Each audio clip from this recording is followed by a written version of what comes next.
Okay, I'm here with Nathan, and that's it. This is the Unidentified podcast. I killed everyone else. Yeah, we're like slowly losing members, and it's for some reason, people just keep getting busy, but I'm still trucking. Nathan's here too. We're here. I'm Randy. It's Nathan, Randy, and Nathan. The Randy and Nathan Nathan Randy show. and Nathan show. This is no longer the Unidentified. You've identified it now. Yes. It is the Randy and Nathan show. We killed the other two members, and I have poisoned Nathan's drink, so he'll be dead soon, and it'll just be me. Oh goodness. Yes, welcome to the What Randy and Nathan episode show. is this? 6? Well, it's episode 1 of the Randy and Nathan show. But Yes, true. Episode 6 of the Unidentified. Yes, Yeah, Unidentified number 6. Yeah. So, this is probably going to be a shorter one, but it might not be. Who knows? We'll see. Nathan, hey, what have you been up to? what have I been up to? I've been up to Diddley Squad. I've been playing Dragon Age again, and All right, that's the Unidentified podcast. It was a short one. Holy crap! No, it's okay. So how far have you been going in Dragon Age? Where are you? okay, so I actually played a lot more than I thought because I saw you on Twitter gushing over it. ooh, I was gushing indeed, gushing like a giddy schoolgirl of how great Dragon Age is, and I hope everyone actually did pick it up on Origin because because free is a really great price. exactly. I couldn't agree more. So where have I been playing? I don't want to spoil it too much in case people are playing it for the first time, like me. But Just like in the general area, where are you? so you know the way when you play the game, you get like the 4 big quests to do. Yes. Where, and then you get You get to choose which order to do them in, if I remember correctly. Yep. I'm on the last one, the last one. No kidding. Yeah, my last You've been one. playing a lot I have been playing a lot of Dragon Age. a Holy lot. crap. So I did the elves. I loved that quest. I thought that was a very good quest. If you forget which one that one was, I'll remind you in a second. But I did that one, the Mage's Circle. God, what's the other one? I can't think of it now. The dwarves? The dwarves, thank you.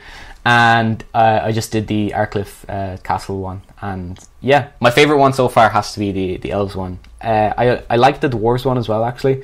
But I kind of thought maybe it's just the way I was playing it. But okay, so I'm going to spoil it a bit. If you don't want to hear about it, just fast If you don't forward. want to hear the spoilers for this free game that was free last week, that's and it's 4 incredibly or 5 old. years old, yeah. Yeah, just Go ahead. scrub ahead 2-3 minutes.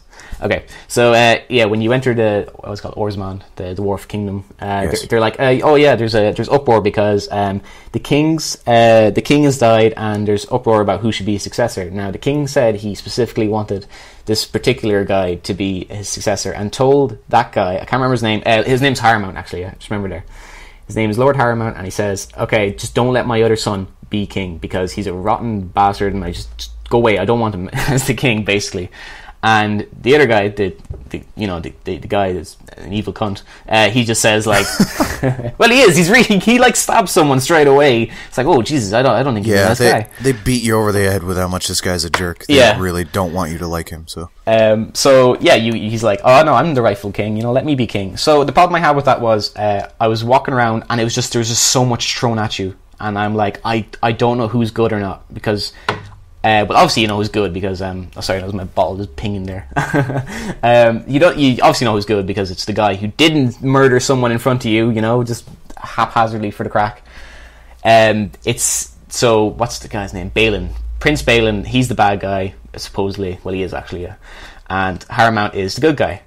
So I was playing this and I actually forgot who stabbed who.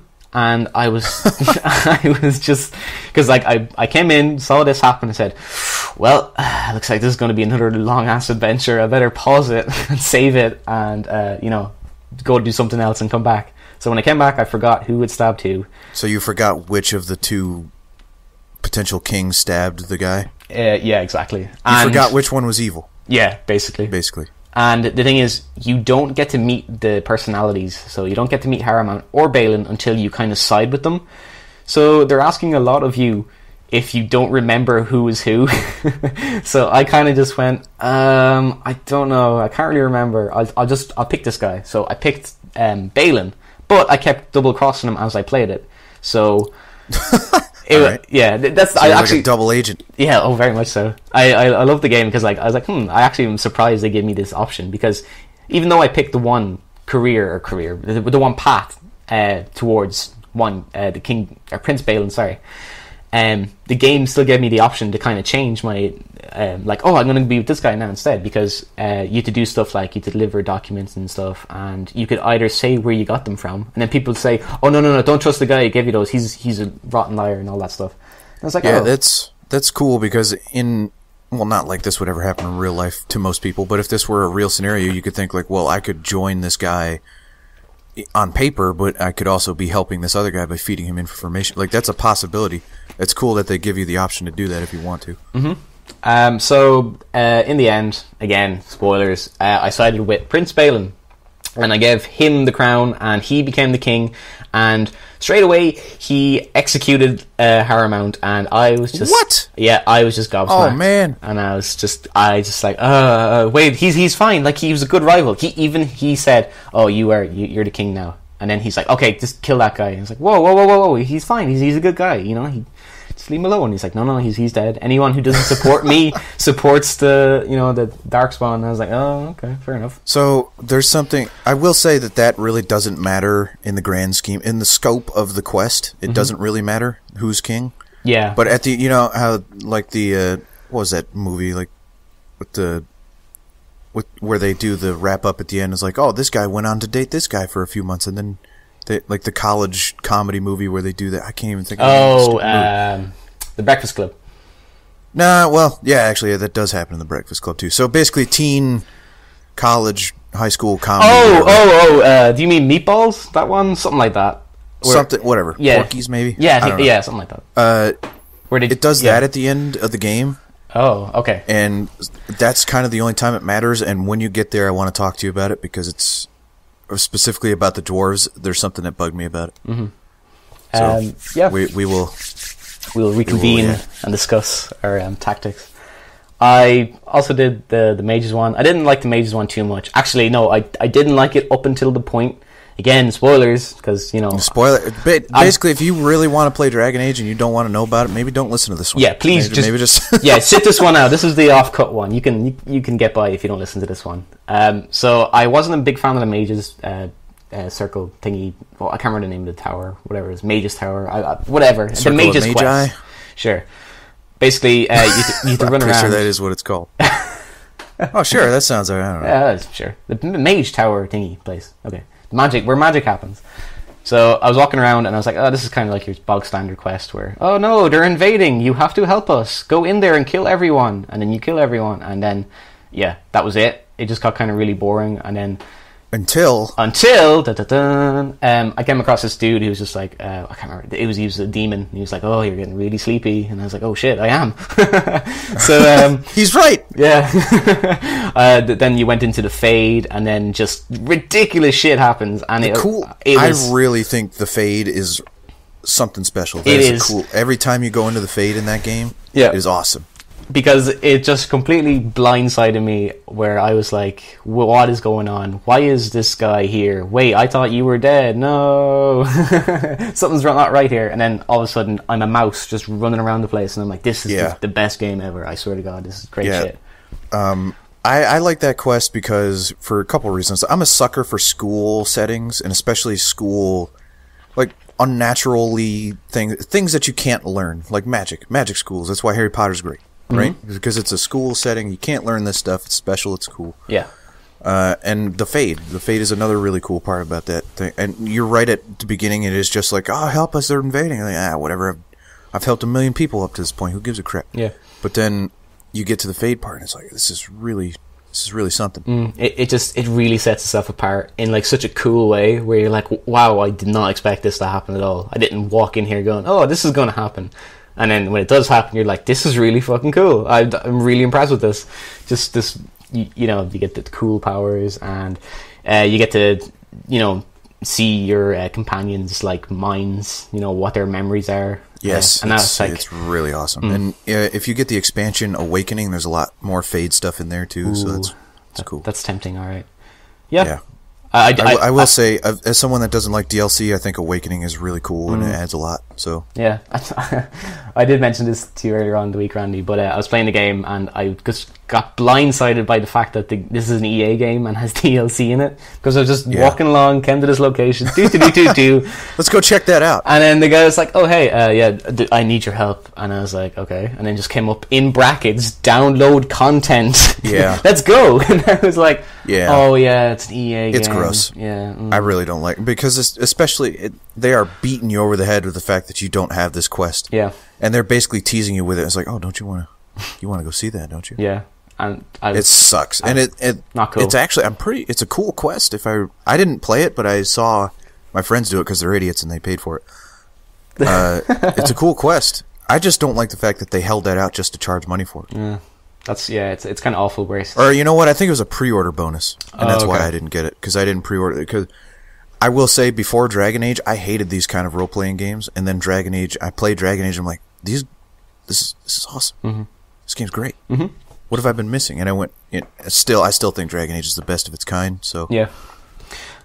So what about the elves though? You said they're your favorite. Yeah, the elves. Yeah. Tell me about the elves, because I forgot about the elves. Right. So with the elves, they are they're living in a forest. They just moved in or something like that, and then all of a sudden they're getting attacked by wolves. And then so the elven leader's like, "Oh hey, will you go kill the wolf? This special wolf that you know." All right, I remember now. Yeah, get me his heart, and I can cure my people from the poison. Like, all the elves have been attacked by werewolves, so eventually you're going to turn into werewolves. So the elf leader is like, "Oh, just go get me the heart, and I'll figure out something to cure them." And you're just like, "Oh, okay, fair enough." This is very simple. There's what moral ambiguity is going on here? I don't know. I'll just get this heart. I'll figure it out. This is the right thing to do. And you just waltz right in, and then just like in 2 seconds sharp, your opinion is completely changed. And then I was like, all right, I was beating around the bush with it, but I'm gonna spoil it because obviously this game is very old, and yes. If you like I said, if you didn't want to hear, just skip this one. It's okay. Anyways, so the guy was like, it turns out that God, I can barely remember now because there's just so much happening in Dragon Age. There's a lot of Dragon Age. There's a lot of Dragon Age. It's a very, very meaty game, which is exactly what I wanted, and I'm very happy about it. So the guy was like, the elven leader, it turns out he cursed. No, sorry. He sought a demon's help to help get revenge for his family against humans, and the demon turned those men that killed his family into werewolves, and it's something like he is immortal, and he lives on with the demon, and the demon is like the protector of the wolves. And basically he's asking you to kill that wolf, which is it turns out to be a woman. She's like the lady of the forest, and it's just really sad because it's just all about this guy who's he's really bitter about his family dying, and he got his revenge and everything, but he's still harboring just this hatred. And then you're like, well, you gotta let it go, you forget about it. And I did side with the elves. So when you side with the elves, he sacrificed himself to remove the curse, and everything's that was a nice quest, because I was like, that was actually I didn't feel too unsure about it. I felt bad because I was like, oh, I have to basically kill this guy, but I did the right thing, because he was just really harboring a grudge that was hurting millions of people, or millions, hundreds, I guess. But yeah. Dragon Age is incredible because it gives you all these really unique scenarios, and it gives you an excuse to travel the world and see all these different little stories. Any of those stories that you just mentioned could have been interesting side stories, but completely optional. But these are 100% part of the main story. You have to see these. Yeah. And it's really interesting to me, and it gives you an excuse I want to go to this part of the world, and you feel like it's a huge part of the world. When you're in the dwarves place, it feels way different than the elf place. It feels different than the mage place. All of that is gone in Dragon Age 2. If you want to play Dragon Age 2... See, the only reason I would want to play it is because I just keep playing the game and go, oh, I wonder what will happen in the next game. Will my choice carry over? But, the thing is, I just don't think it matters. None of the stuff that you carry over into Dragon Age 2 really matters. Okay. I don't think Dragon Age 2 as a story matters. Oh, okay. It's kind of pointless. Well, When you say that kind of makes me sad a bit, because I was like, I might pick it up because I know it's still pretty cheap, and I don't know. Then Inquisition's coming. That's the thing. It's like the dangling, like all your decisions affect Inquisition. All decisions you make into. Oh, I got into the beta for it's called Dragon Age Keep. I was wondering what the name was, but the thing that lets you choose your scenario or whatever, choose the choices. I haven't played it yet. I forgot that I even got into it. Now that we're talking about it, I may go investigate. Yeah. So we can talk about it next week. Cool. Yeah, Dragon Age. Yeah, no, heck of a game. It's still, like, I'm playing on a PS3. It's still very pretty to look at. It's a very nice looking game. It's better than Dragon Age 2. Dragon Age 2 looks weird, even like all the proportions on people. I don't know. Oh, so is the main character? Is it a voiceless protagonist again, or is it someone? No, it is not. Oh, okay. See, it's way more Mass Effect-y in that way. You get basically attitudes to choose from instead of dialogue options. You know, in Mass Effect, it's like you get this really quick 3 to 4 word sentence to choose from, and then he draws it out. Yeah, it's the same thing. Okay, it sucks. I don't like that. I like choosing what I say exactly. Yeah. I don't like picking this, like, okay, I know what he's going to say now, and then he says something entirely different. I didn't say that! That's LA Noir. That's LA Noir to a T. Yeah. It's like, aren't you, little twat? Yeah, press doubt. You're lying, you bitch! It's like, whoa, calm down, I didn't mean that. Whoa, calm down. So definitely, if anyone has not played Dragon Age, I highly suggest it, because I kind of looked at it and said, well, if this game is €6, $6, it can't be that good, because I see it everywhere. It's incredible. And it is such an absolute gem of a game. It is so good, and it is everywhere that, like, there's really no excuse for anyone not to play it. And it apparently holds up. It's 5 years old, and Nathan's still having a really good time. Yeah, I'm really loving it, because the story still shines through. Like, you might kind of be like, I don't really like the combat too much. Yeah, fair enough. You could always just turn it down to easy, like I did. And then just, just make all your strongest players run out in front of you, and then you just kind of sit back and relax. Or you can be a psychopath and play the game on Nightmare like I did. Ooh, you crazy. I don't know if that was enjoyable, but I apparently like suffering. Glutton for punishment. So another thing. Sure. You say meaty game. Yeah. We just kind of glossed over the 3 main quests in it in about 10 minutes. No, it takes a long time. Like, we're not talking like 3 quick little stops on your trip here. These are long quests. Yeah, because Nathan, it sounds like you haven't played that much of it. You've played hours and hours of this game. Am nearly approaching 20 hours in this game. Yeah, like this is, and that's three quests. You're not even scratching the surface. No, like there are still side quests to do. There's still, I believe, another half of the main quest that you have left. And then companion quests, and if you want to complete everything and you want to get the best armor, there's a lot. Crap. Like, that's the one thing that really surprised me, because the quests, the big quests where you have to get the elves on your side, get the mages on your side, get the dwarves on your side, all that stuff, those quests take forever. They are at least they're definitely broken up into 3 or 4 parts. And the first part is always like it's like an hour or so, and then the next part is like so much longer, and then you're still playing it, and you're like, when will this end? It just keeps going. Like, okay, so the dwarves quest, the first thing I had to do was I had to go down the deep road. That was one quest, and find these 2 people. That took about 2 hours to do. Then I came back, and he said, okay, I need you to do this as well. So I did this particular thing, which was killing someone, and that took about an hour and a half to 2 hours. So that's like 4 hours, and I'm still not even done the quest. And then I came back, and he's like, okay, now you can do the rest of these things for me. And then the rest of the stuff was about, I just want to say 2.5 hours. So this is about, 4.5, 5 hours. And I'm not even talking about walking around and trading and stuff like that, because you will definitely do a lot of trading, because you get so much crap in the game. And you can just talk to people. Yeah. Like, there are people that you don't necessarily have a quest for them, but you can just talk, see what they're doing, see what's going on. Mm-hmm. I mean, that's not news, or that's not new to this game. No. There's just a lot. It also features that. Yeah. It has all these quests. It's got all these characters that have a ton of depth to them. You can explore their depth if you want to go into their quests. And then there's just random people at the time. Like you saw the enchantment guy, right? The enchantment. Have you seen that guy? Yeah. The guy who That's great. It's very cool. The Sandal, I think his name is. Yeah, that's it. Yeah, that's one thing. He does pop up in Dragon Age 2. That was the one thing. Yeah. But that just reminded me that Dragon Age 1, when I got there, I'm like, oh yeah, Dragon Age 1 is so much better. I wish I was playing that. I was playing it again for the first time. Well, you still got way more. Yeah, I have a lot to go, and I'm very excited to keep plowing through it because there's a lot there. We'll probably, especially with the impending release of Inquisition that I'm going to be playing. Yeah, and we will revisit Dragon Age. Grill you for questions and see how good it is. Yeah. The only problem I have, right, I'm not going to say Dragon Age Origins is a perfect game because I had the biggest. It's not.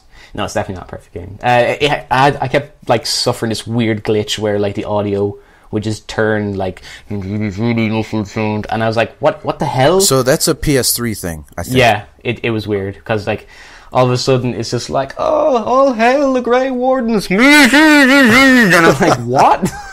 What the hell is going on?" Can we get another take on that? So I figured, it's because it's a pre-owned copy, and that's any problem I witness in this game is going to say, it's because it's pre-owned. You know, whatever. Oh, and the console versions weren't perfect when they came out. They were actually. I have to say, like, I was trying to look up the frame rate for it. It's really like it's very smooth on PlayStation, and I know people are saying like it wasn't so much on the PC. I think it was only at 30 frames per second on the PC. I'm not too sure, but it's. I don't remember it being silky smooth on PC, so I don't know. All right. Well, when I'm playing on the PS3, especially in little small areas, especially like a shot. Like, it's just the camera is so smooth or something. I can't place into words, but it's just really silky. There's no, like, stuttering or, like, any kind of jankiness to it. It's just, like, buttery smooth. You walk in, turn the camera, you get to look around at all the armors in the shop, and you're like, oh, wow, look at that. And then just spin the camera over, and it's like, wow, that's really silky smooth. Anyways, back to the bad things about Dragon Age Origins. So, when I'm playing the game, the X button does basically everything. Okay, so the X button is the button you press to talk to people. It's the button you press when you want to search a chest. It's the button you press when you want to attack an enemy. You use it for a lot of things. Now the problem I have with it is if I am standing in a corner and I want to get a chest and just say Morgan is beside the chest, I press X, the game will automatically just assume I want to talk to Morgan. So I have to say, she's like, oh, full of questions, and I'm like, never mind. And then it happened at least 3 or 4 times where I would just look like an idiot because I'd look like I want to initiate a conversation and then just say never mind, and then just walk away and then attempt to open a chest once again. It's like, that's been resolved in like Dark Souls has the thing where you stand if you're over 2 things that you can toggle. Yeah, like you can switch between them. Mm-hmm.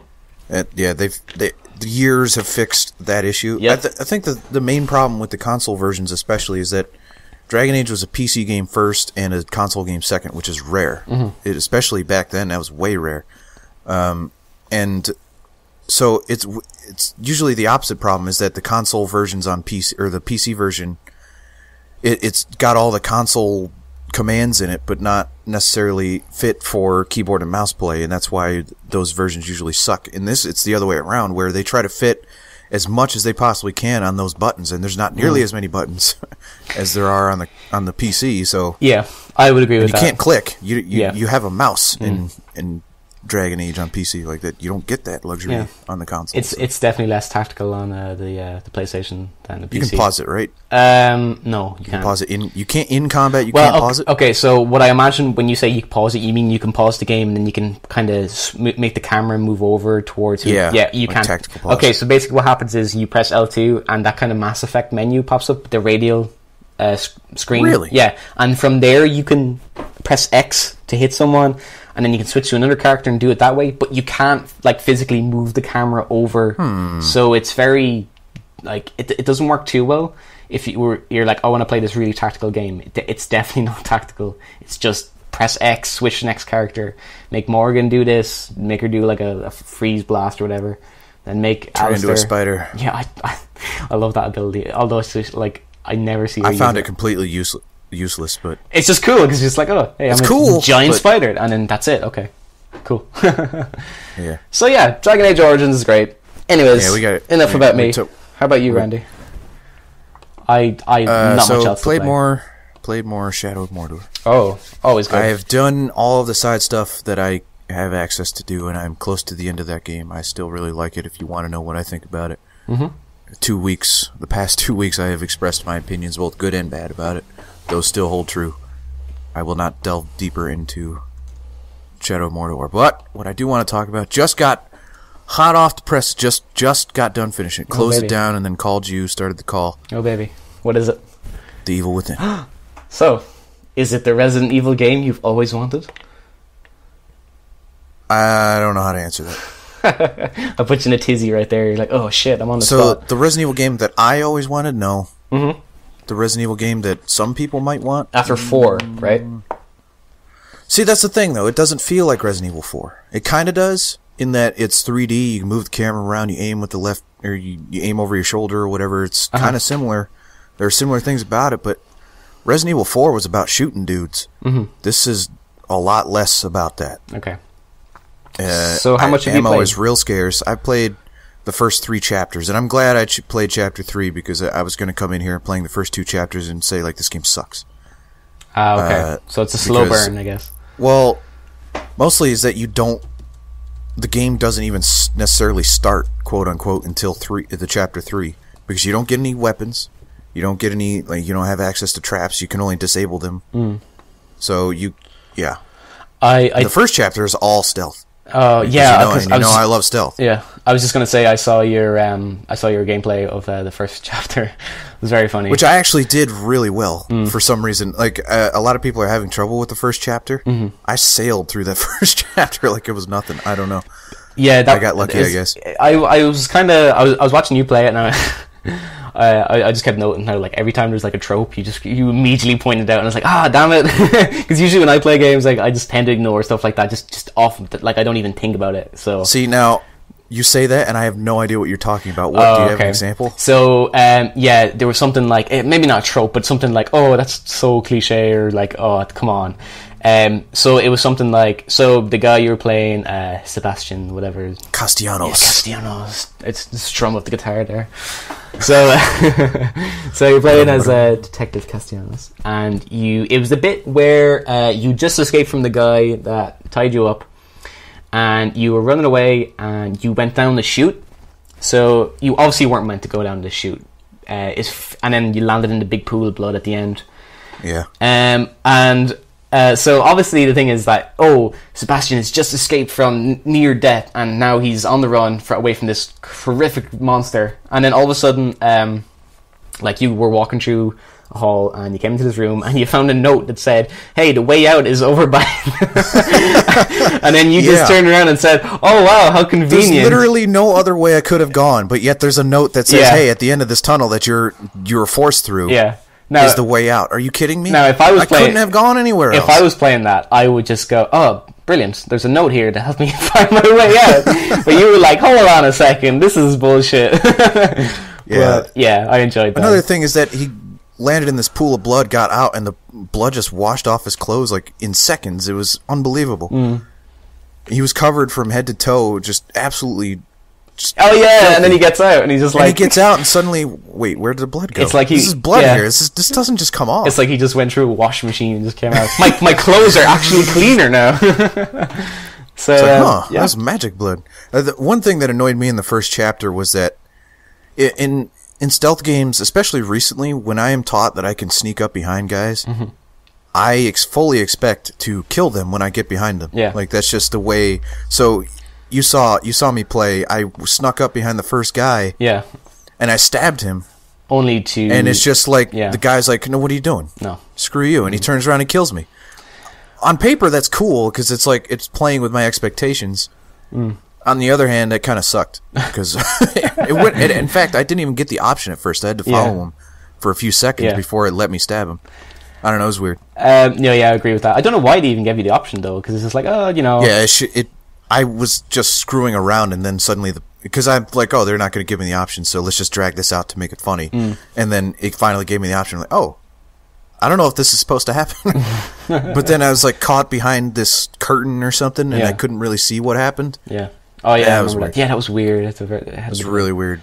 I wasn't supposed to do that. Clearly, I was not.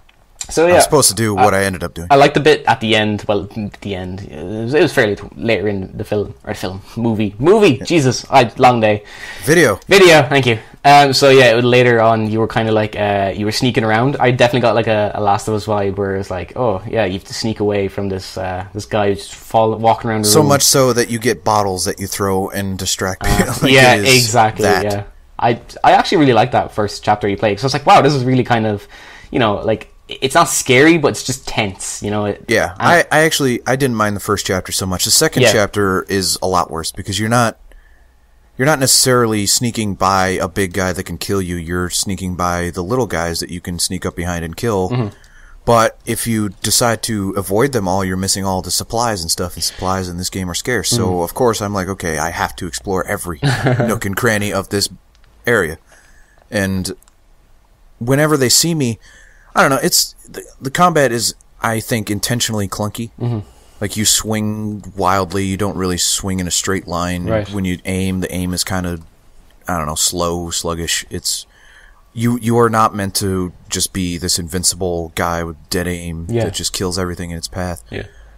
So yeah, and just whenever I got seen, I got annoyed because there's no. But granted, I didn't figure this out until later, but if you get seen, it's not really the end of the world because they're not that fast. No. You can just keep running.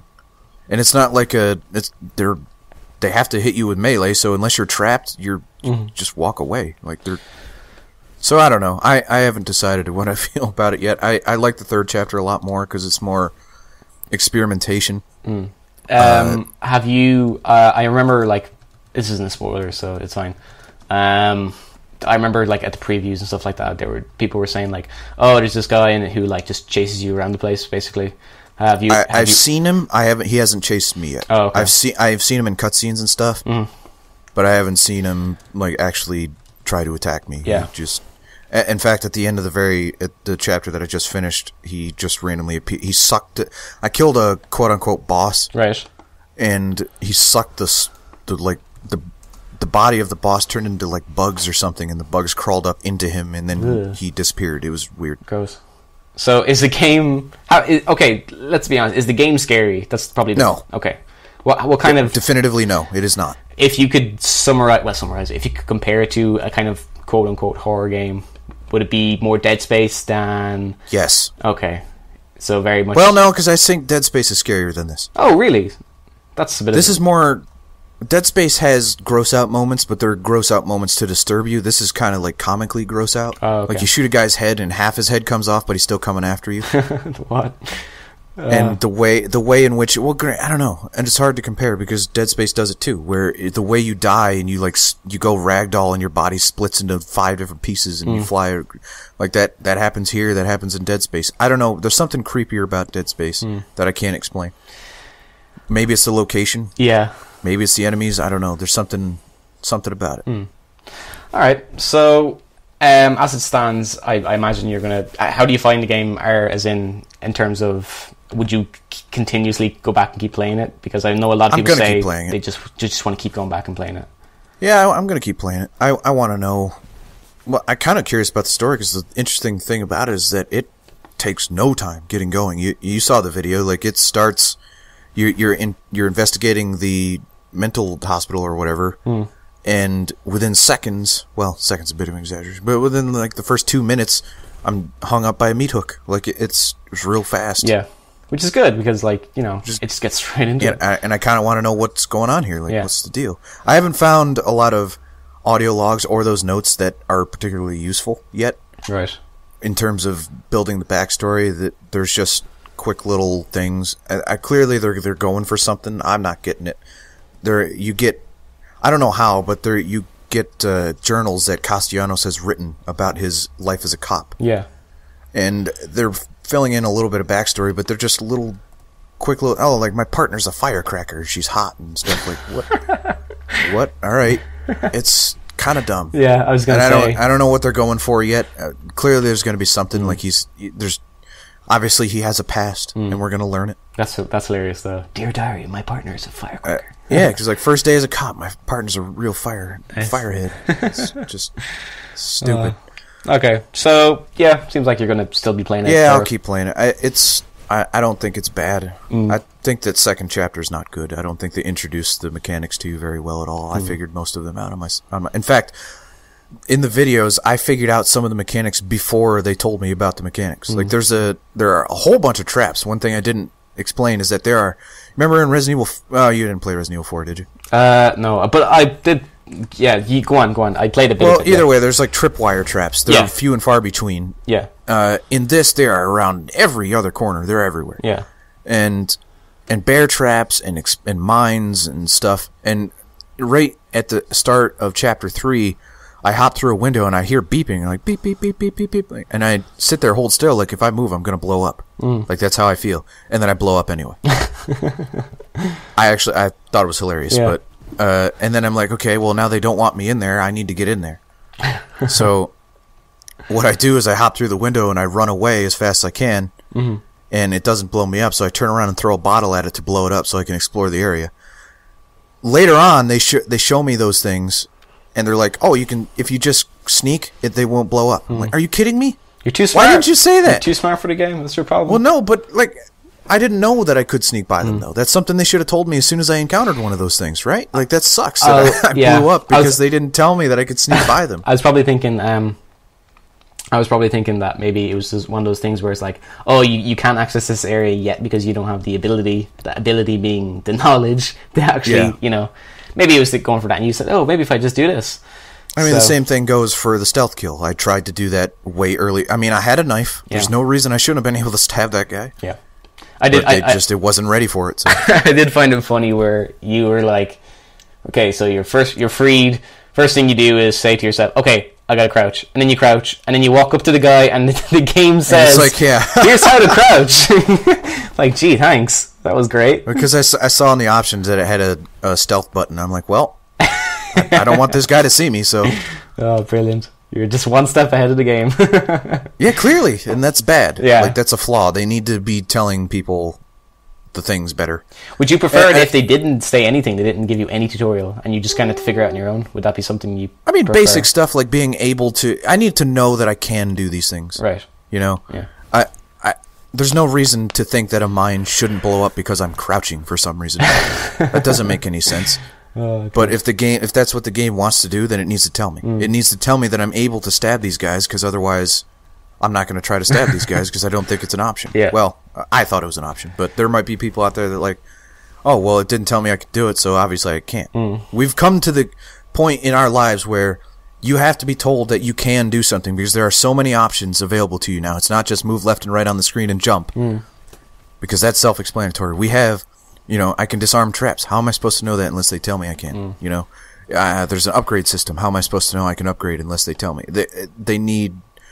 It sucks that we're there. I kind of would like a game where it's just like, here, figure it out. But at the same time, that this game is not designed well enough for that. That's a design challenge for someone smarter than, well, Shinji Mikami and me. So, as it stands, do you think the game is set in its ways, or do you think it will continuously keep changing? I think it has to change. Okay. Because especially with the gameplay that I've seen, the preview gameplay, it gets way different. It gets tighter. That's one thing that I thought surprised me, was that Chapter 3 is pretty open. It reminds me of the village, well, again, you haven't played Resident Evil 4, but the village in Resident Evil 4 right in the beginning, where it's relatively open and you have a decent amount of areas you can go into. It reminds me that's... In fact, the callbacks of Resident Evil, there's one scene directly lifted out of the first Resident Evil, as if he's like, oh, hey, you guys that you played Resident Evil, you're gonna appreciate this. It is the identical scene, shot for shot, basically. Now, is that annoying or very that's cool? Because, I don't know. It didn't bother me, because it's someone that didn't play Resident Evil, they're not going to know. Yeah. It's not cheesy. It's a little cheesy. But that's Resident Evil. But that's because there you go. That's cheese for you. But it wasn't the cheesiest scene that they could have taken. But especially when they decided to do it too. That's another thing, is that this guy keeps running into these zombie creatures, which they don't say they're zombies, but come on. And he keeps saying like, "Hey, buddy, I need some help." Like, dude, you've been attacked by 4 zombies. This guy's not going to help you. Yeah. And so every time it's like there's like a new cutscene. He's like, "Oh man, now this guy's going to help us." No.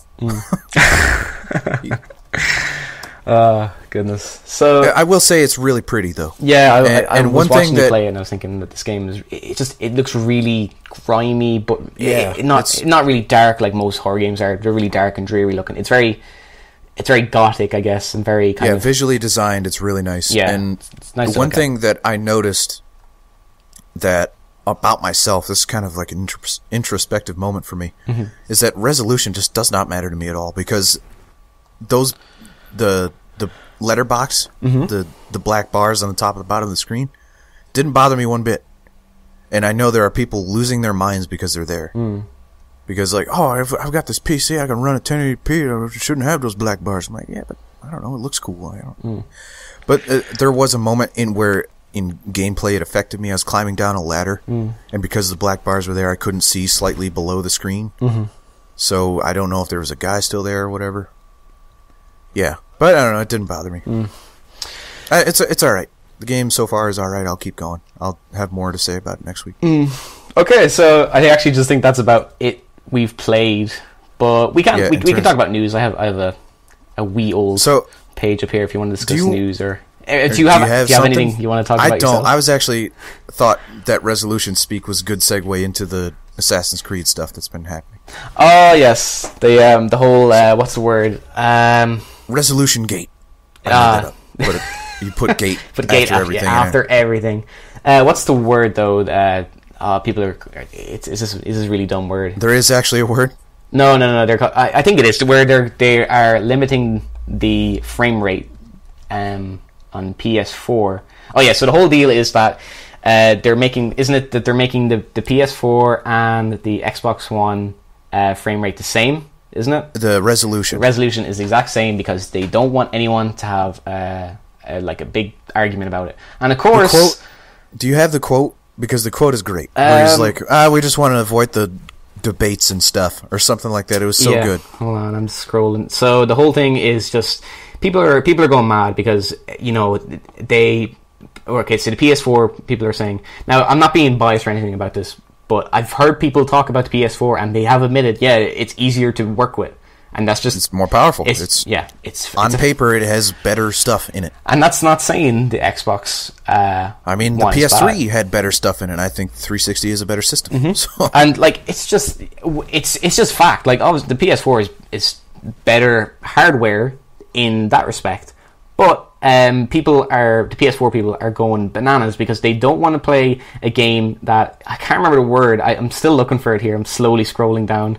It's like pared down or something like that to match the Xbox One version, and that does not gel well with a lot of people because But even what adds fuel to this fire is that for years Assassin's Creed has been associated with Sony because they just have a marketing partnership.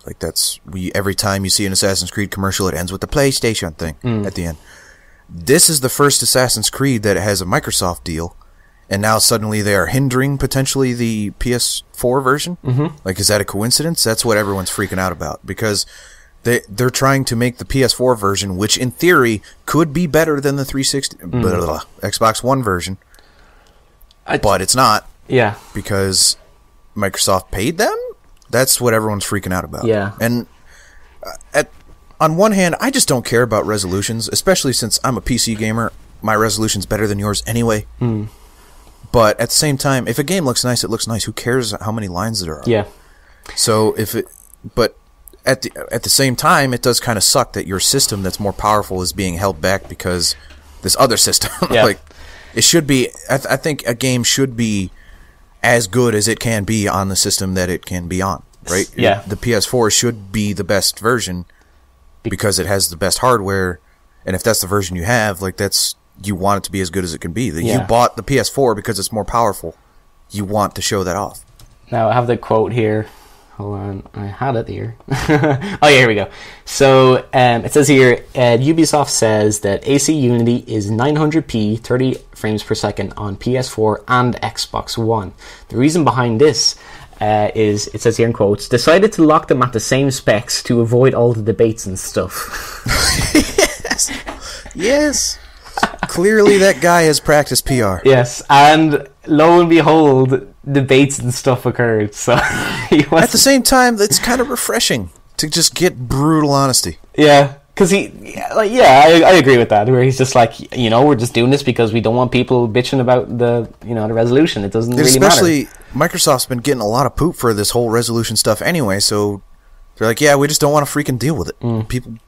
People are annoying. See, they're being nice in a way, but in a bad way, I think, because to me it doesn't matter. I couldn't care as long as the game's good gameplay over everything. At the same time, people stop freaking out about resolutions. Yeah. He shouldn't have had to have said that because who cares? It shouldn't have come to this, is what I guess I should say.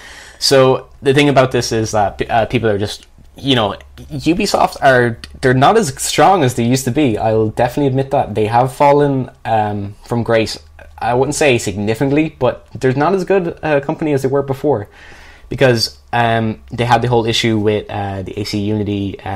They didn't program women because it was too difficult and stuff like that. Yeah, but we are not the right people to be commenting on that. That's true. But I understand when people say they kind of fall through the cracks. But then this is the part we can definitely talk about where they, Watch Dogs on PC. That was a whole load of baloney, which was terrible. Oh God, it was awful. Yeah, that was really bad. And then people are giving out about.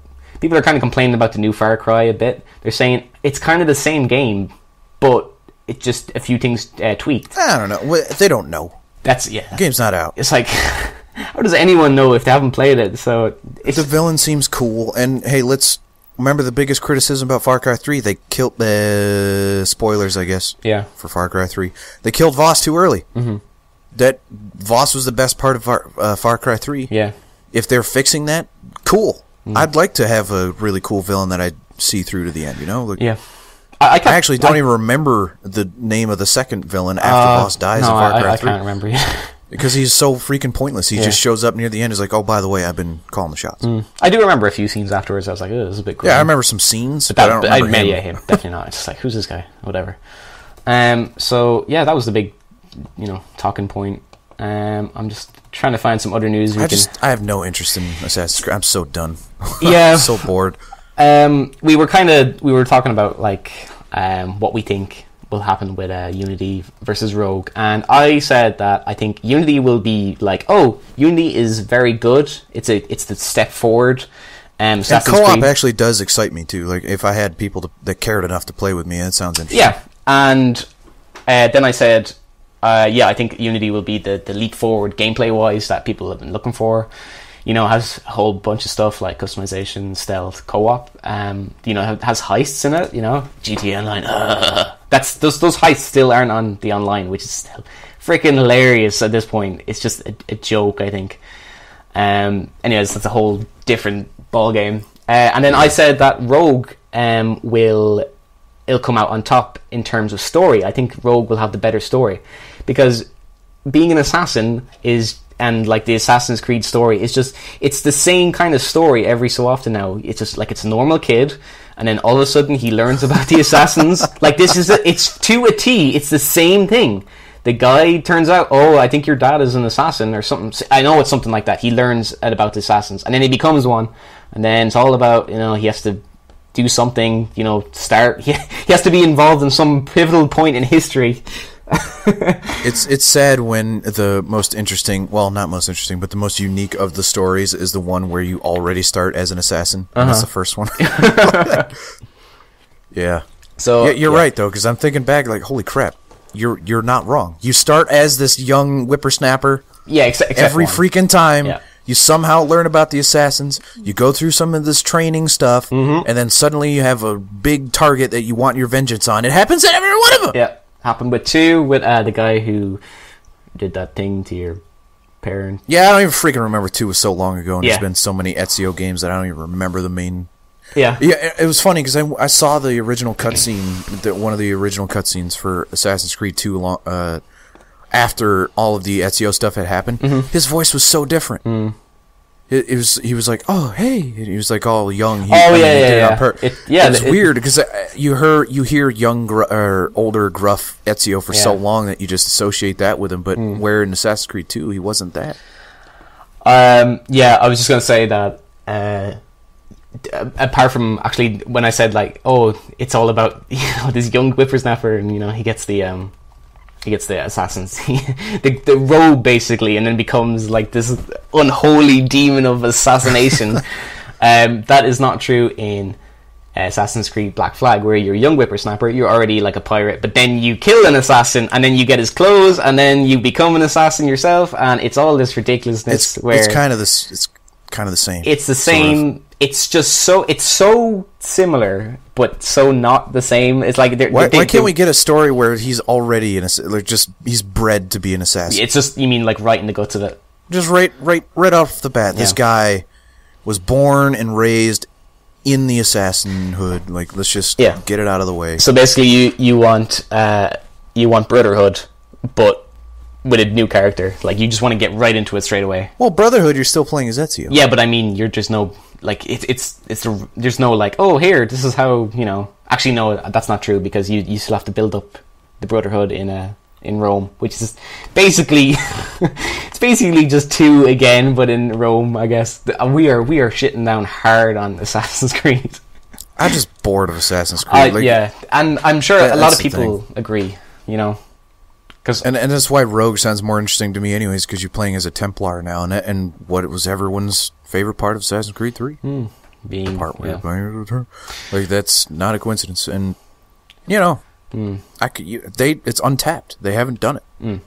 At the same time, is it going to have the same weight to it as Assassin's Creed 3 did, because you didn't know? I'm still confused over Assassin's Creed 3. Like, it was just kind of like a bonk in the head. Like, oh, that happened. It's in its existence, or okay, or so I bought it when it came out because I'm an idiot. I was really excited for it, and I was like, oh my god, this is so cool, because I was like, finally, there's no more Ezio, because not that I was like, same thing happened. I was just bored with Ezio, because like 3 games with Ezio. You're kind of like, Ezio again. But now it's like, oh, I get to be someone new. I get to be a Native American. What? I get these tomahawks. What? I remember seeing all the previews and running on trees and stuff, and said, that is really wicked cool. So I said, all right, I'm going to go out and get this game. And I bought it, and it was fine. I was playing it, and it felt like I wasn't really enjoying it. I was just playing it and just like, oh, that happened. Oh, okay. I need to go back and play it again sometime, because I think I said it. So I said to you and Elle, and I was like, man, I should really play Assassin's Creed 3 again just to see how it went. And he was like, no, you don't. Nah. Oh, goodness. Okay, so the other bit of news was that Bayonetta 2 came out, and holy, it's the greatest game ever made. Freaking crap. Yep. Holy crap. This game is just getting stellar reviews across the board. A 10 from GameSpot. And they've done 8 of those. Yep. And ever. What were the other GameSpot ones? I remember seeing them. They did Ocarina, I think. Ocarina, Chrono Cross, what were they thinking? GTA 4. Super Mario Galaxy 2, GTA 4, Metal Gear Solid 4. Yep. Which are all... Tony Hawk 3? I can't remember if that was any... Well, I'm looking at Metacritic now. It has a... Hold on. Loading. It has a 91. Jesus Christ. Now, the reason why this is so, like, surprising... Well, I don't mean to be rude to anyone who owns a Wii U, but it's on a Wii U and it has a 91, and everyone's saying this is amazing. And Bayonetta. Yeah, it's raining outside, so I got water on my Bayonetta 1 didn't take the world by storm either. No. Like, people enjoyed it, but this kind of is coming out of nowhere too. That's another thing, is that the hype is negative for this game. It's kind of just like, hey, guess what? This Wii U game that you haven't been talking about, it's awesome. I'm just looking at the reviews here. It's got 100 from The Guardian, 100 from Edge, 100 from Destructoid, 90 from Eurogamer. Me and you had, like, we were talking about one particular outlet that gave a review. That we'll talk about that. Name it, but. Yeah. So we were just saying, it's really cool, because Bayonetta 2 actually comes with Bayonetta 1, so you do get to see what's so great about it. The first one, because I love the first one. I think the first one is fantastic. It's so crazy, it's so ridiculous. It's like Metal Gear to me, to some extent, but imagine Metal Gear and Devil May Cry mixed, where it's that kind of ridiculousness story mixed with this crazy combat. And it's kind of what the Devil May Cry people wanted when when DMC Devil May Cry came out, and people were like, this isn't what we want. Like, well, Bayonetta exists, go play that. Yeah, Bayonetta That's what they want. It's just great. The boss battles in there are just so batshit insane that it's brilliant. I'm gonna play this game. In fact, I'm going to play Bayonetta 1. Ooh, you're gonna play because it comes free with it. That's a great. Yes. Yeah, brilliant. You get to play 1. Really good idea because not a lot of people played the first one No. to begin with. No. And you might as well, because it's not like anyone's going to buy that sucker anymore. Yeah. So just put it on there. Yeah, it's good. I didn't really enjoy the story because I thought it was a bit grating. I was just like, it's a bit. Who cares? Cheesy That's as what it's hell. But yeah, it's good. You know, you get to be a witch that like kills people with her hair. that's always good. Needs blah blah blah. Not everything needs an amazing story. No. It's sometimes things are just fun to play. But it's not that kind. It's the kind of story where you kind of have to watch it or experience it through grit teeth. Well, personally, because I don't really watch like anime. It's so anime. It's just like yeah. And you're just like, oh god. Is it more anime than Metal Gear? Oh yeah, like out the wazoo, out the wazoo anime, like apples and oranges, sir. Right. So, okay, I'm gonna describe this particular. It's the intro, so there's no spoilers here. To Bayonetta 1. Yep. So okay. You're in a graveyard. Okay, this is a cutscene, by the way. You're in a graveyard. You got this Danny DeVito in this fucking stretched red limousine car. He's like, "Hey, what's going on over here?" Fucking chomping on a cigar, bowler hat. And then all of a sudden, the camera pans over and you just see this white nun. She's bowing her head and praying, some shit like that. And then all of a sudden, the sky opens up. All angels come down and they're here to attack the nun. After like a ridiculous amount of kung fu flips that John Woo would be proud of. The angels like cut her clothes. This happens in the second one as well. I saw a clip of it. And it cuts her robe, and she makes like the really orgasmic noises as it happens. And then all of a sudden, oh my god, it's Bayonetta! So then it's Bayonetta. She's standing on the tombstone. She has a lollipop, and puts it in her mouth, and says, "Oh, hello, boys. Did you miss me?" And it's just like, oh Jesus, holy shit! That's just indication of what you're in for, because then you're like, oh, and here we go. It reminds me. So, at what point is it crazy versus anime? Because how do you describe? Okay, that reminds me. What you just described reminds me of the opening to Devil. Why can't I talk today? Devil May Cry 3. Right. Where he's fighting all those guys, all those demons with the pizza in his mouth, and he's shirtless, or he's naked. I think. Mm-hmm. What is it with Dante being naked? Yeah, he was naked in the new one as well. He was like, yeah, and then again the pizza. But to me, that didn't think. I don't know. Maybe it's the music or the tone or something. But that didn't seem anime to me. That just seemed like nuts. Like comically nuts. It's the characters in this, because with that, I'm sure Dante. Yeah, I don't think I haven't played 3. He doesn't say anything. He just has the pizza in his mouth, right? Yes. So with this, it's just the character's voice and the whole like he's the guy's voice, the little guy's voice. I can't remember his name, but like the accent he has is like a Jersey accent, and he's just like, oh Jesus Christ, it's the worst accent ever. And that kind of like just makes me go, okay, this is really hamming it up now. And then you got this, you basically have Neo from the Matrix, not Neo. sorry, not Neo. Morpheus from the Matrix show up. All right, now I'm more interested. Now you're more interested. All right. And he's like, oh, hey, baby girl, I got your guns right here.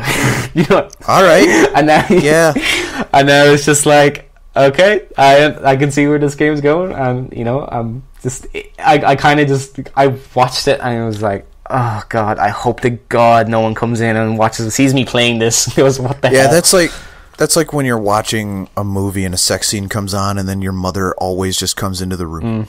But this is the worst thing ever. And Mom, this movie's PG-13. You could have come at any other time, but you had to walk in when they're getting it on, and now it's all weird.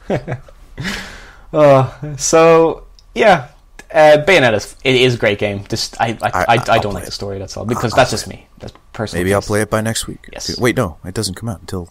When does it come out? It's not out till for like 8 days. So I think it's out Friday, I want to say. Yeah. Yeah. So we got a while. Yeah, you got a while. You probably will finish Evil Within by then. Excuse me. Maybe. Yeah. Well, I don't know. Yeah, I'm sure you will. I'll probably finish Mordor first because I'm real close. I might as well. I think. Yeah. I just want to keep playing Mordor. Like, that's the thing. Bro, really, even we talk about Assassin's Creed. It's just Mordor's better. It's a better game. Yeah. So, there's not much else really newsworthy, I think. So it seems to be we are the the podcast that has all the latest news about getting free stuff. So what's free now? What's free now? Okay, so you need to go on to GOG.com, goodoldgames.com, and you need to register for this thing called it's like a service or something like that you need to test out. It's in the future or whatever. Let me see what the service is called. It's called Galaxy or something like that. I already signed up for it. I blasted through it because I really wanted what it was that they're offering, which is they are offering editors versus journalists. Oh, brilliant! You just shoot at each other all day long. So it's Alien versus Predator and the 2000 game, and yeah, if you just sign up for this thing, it's a GOG Galaxy beta test, and you just give them their email. That's all you have to do. Just give them their email, and they will send you a code for this game. And I did that, and I got the code. They said, "Yeah, we'll send it on to you in a few days." So that is something you can look forward to playing if you're really mad at playing Alien Isolation and you're thinking, "Oh, I'd love to shoot the shit out of some aliens." Well, there you go. So the only bummer about this to me is that it's not Aliens vs Predator 2, which is an incredible game. Now, I haven't played any of them, apart, not even the newish one, which is meant to be awful. But how? It's not good. Okay, so how is this one better? I watched a review. Aliens vs Predator 2, specifically the human campaign. Right. It was like scary Alien before Alien Isolation came out. It was really tense. Mm-hmm. But it was also action packed. There was moments where it was basically Aliens the movie. It was really good. There's tense moments and there's moments where you're blowing through aliens. Mm-hmm. So the way they the motion tracker thing. Yes. The weenie. Yeah. Weenie. I can't do the noise, but whatever. They use that brilliantly. Right. Like, whenever anything moves, it sets that thing off. Like a rat. Or like a vent that sounds vent cover falling off awful. Or something. Like I would shit myself if those beeped then. Like, oh Jesus, what was that? It was a mouse. Okay. Yeah. So, I mean, I need to play Alien Isolation. Yeah, we were very. I don't say we're against it, but we were just like, I'm a little against it. Yeah, I guess. I wasn't. I was like, I kind of kept flip flopping a lot because I was like, it looks okay, and then it doesn't look too good this section because to have all these people in it. But then people say it's too long, and then I say, well, maybe that's. I wouldn't mind that myself, but then you kind of lose the effect of it.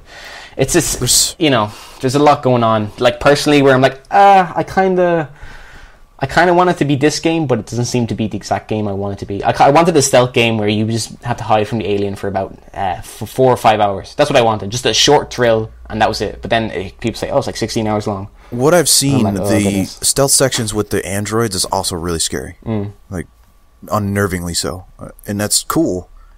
I just don't know how you make that last for that long. Yeah. But and there's something about games that get reviews right down the middle, or games that get really high reviews and really low reviews, because then I'm like, okay, there's something interesting here about either they're trying something different, or they're experimenting and it works sometimes and sometimes it doesn't. Like that's why Evil Within, which we will get in the review score in a minute, is intriguing to me because not everyone is like, oh, this is great. Some people are like, oh yeah, it's a breath of fresh air. We haven't seen this in a long time. Other people are like, listen, games have come out since Resident Evil. Let's update this here. Which is why I wanted to know. So yeah, I think that's about it really with news. There hasn't been a huge amount of news apart from the whole, the Ubisoft thing and the few reviews for Bayonetta. Ubisoft doesn't care because you're going to buy all this stuff anyway. Yeah, that's the thing. I don't know why people complain when they're obviously like, oh god, Assassin's Creed. Yeah, they'll complain all they want, but they're going to buy it. Yeah, it's just EA all over again. God, I hate EA and their DLC. Oh boy, I can't wait for Dragon Age. Battlefield. I remember Medal of Honor, experiment that they were. It's like, all right, we have to battle Call of Duty every year. Let's do Medal of Honor one year and Battlefield another. But Medal of Honor sucks. Oh, darn! They just kind of probably stop doing that. They just let it die. They did. They're just like, oh, we have to. They did 2 of them. They were both horrible. They didn't sell at all because they sucked. They're like, we're just not competing. Yeah. We can't do this. I don't know how they thought they were going to, especially with mediocre games like that, how they were going to be like, oh, let's just take out the biggest selling game ever. Idiots. I Yeah, I was never a big fan of Medal of Honor. I know a few people who played it back in the day. The whole I can't remember the one. I think World it War was II Medal of Honors were pretty good. Way back in the day. I can't remember which one. Maybe it was Airborne. The one, no, not Airborne. No, that one was Pearl Harbor. I think that was the one I played. Yeah, I enjoyed Pearl Harbor that was alright. There was like Pacific. Yeah, that one. There was Medal of Honor Pacific something. Yeah, I think that was it. There was Medal of Honor Frontline, which was on the PS2, which is pretty good. Medal of Honor Allied Assault, which is actually Pacific really good. Assault. It's the one. No, that's not it. Hold on. So it doesn't matter. The point is that there was some good Medal of Honors, but ever since they rebooted it to modern to compete with Call of Duty, it has sucked big old balls, and it's a shame. Actually, I don't care. Because it's not like I love Medal. I was like, I need Medal, but no, I just... Call of Duty's good enough, I guess. You don't need two of them. It was Rising Sun. Medal of Honor, Rising Sun. That was the... That was also a PS2, I believe. Yes, it was. So, personally, I'm not a massive fan of Call of Duty. The new one looks cool. You know, it's got Kevin Spacey. It's got armoured people running around, tearing off limbs. What else do you want? That sounds alright, yeah. I'm on board. I will try it. We haven't. I'm definitely not interested in Battlefield Hardline because it's just. I played the multiplayer was fun. Was it really? But it has nothing to do with the fact that it's cops and robbers. That's the thing, is that it's just a good multiplayer Battlefield. It has nothing to do with the fact that it doesn't take advantage of the fact that it's cops and robbers. The only difference is that the vehicles aren't as interesting because they're cars. You're not driving like Jeeps with turrets on it and stuff like that. It's not. You don't. Yeah. Actually, there are tanks, which is weird. I don't know. It doesn't feel like a cops and robbers game. It feels like a military battle in a city, which is fine. But I don't know.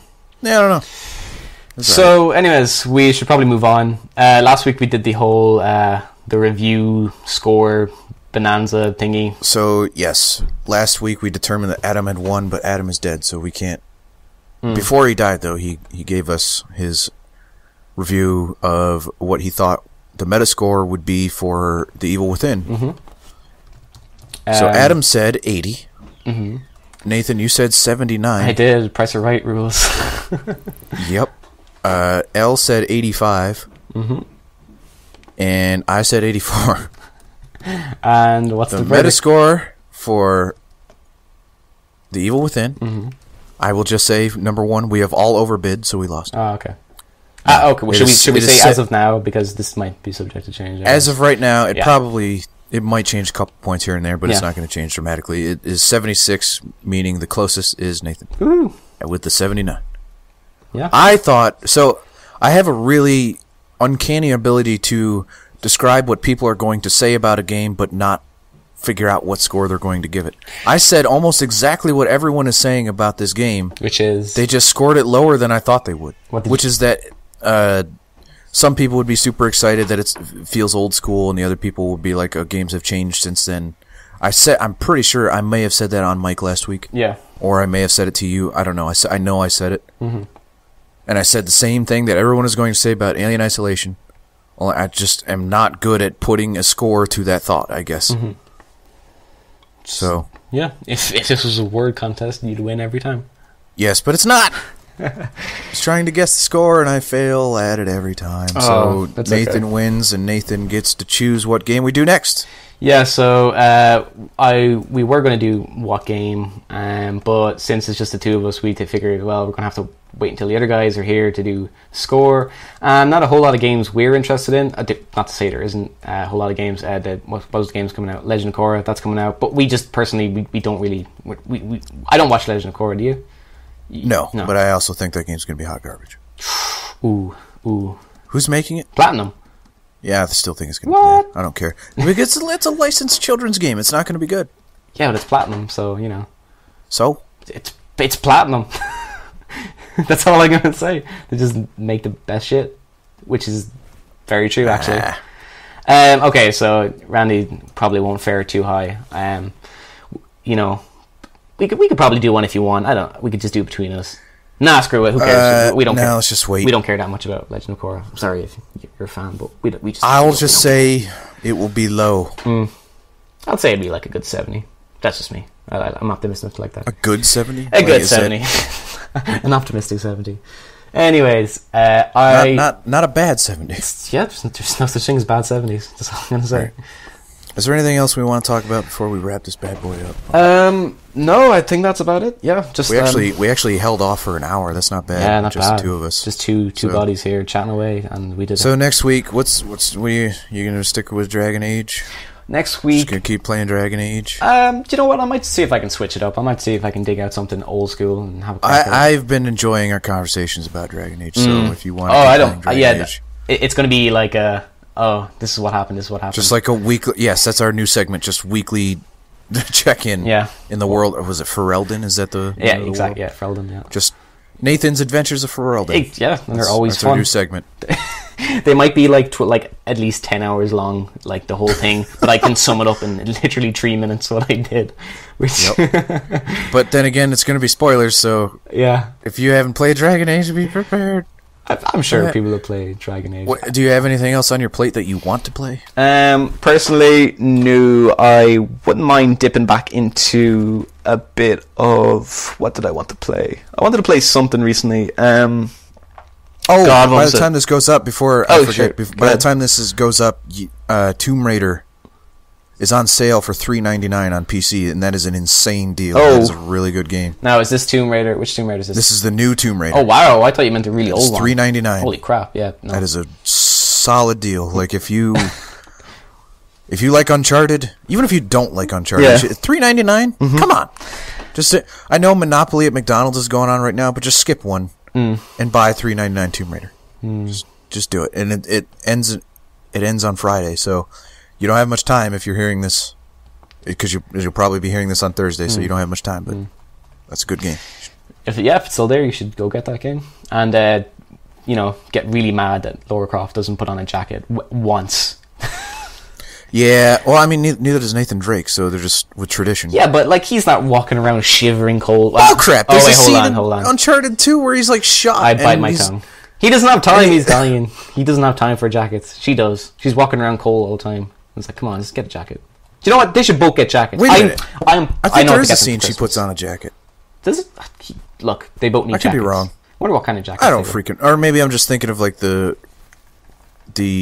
advertising for the new Tomb Raider that they've shown her in jackets. I don't know. There's the big, massive flash sign. Like, now hey, with guys, jackets! Featuring jackets! But it's not cold anymore. Well, you asked for it. we got the North Face hookup. They hooked us up with some nice jackets. If you give us $2.99, we'll give you a new jacket pack. I approve. I definitely approve. Okay, so I think that about wraps it up. Yay! All right, guys. And by guys, I mean Nathan. Okay. I was actually doing like a collective everybody listening to, but it sounds weird when I say it. It's like, oh, there's just us. I'm speaking in the first person now. Hey, Randy, you're great. It's a normal conversation go for you. And well, I mean, this is a little insight into my life that I stand in the mirror to raise my self-esteem and just say, don't let them talk you down. You're better than this. Oh, Randy, you're a very strange individual. All right, yeah. All right, I'll keep playing the stuff. You'll keep playing the stuff. Video games. Let's do this. All right. Goodbye, everybody. See you guys. Bye, Randy. I love you so much. That's not me. That is our fan. The one fan that still listens to this. He is hard. You know, we joke. I should probably stop recording. Oh, yeah.